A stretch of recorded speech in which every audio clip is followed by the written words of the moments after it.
Magandang hapon mga kasaka. Ito na po ang ating punla po, nayari na po. Yung pong mga berde, yung po inauna. Ito mga dilaw po, mahigit kalahati po ay ngayon lang namin pinunla.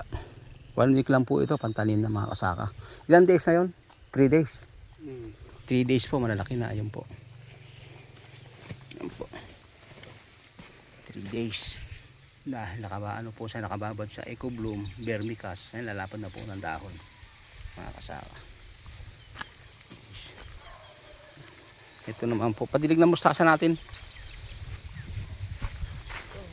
Padilig naman po ay mustasa at pechay. Itatanim po natin doon sa ating flatbed na nakahang para meron ulit tayong gulay mga kasaka. Ayan po. Okay, magandang hapon po. At tapos na ang ating trabaho. Yan pong mga tinaniman na yung kanina natin pinag-alisan ng ng binhi. Pinaglagyan uli natin. Tapos pag ginamit po uli yan, tatabi, pwede pa uli pa po sa tagulan. Okay, magandang hapon po.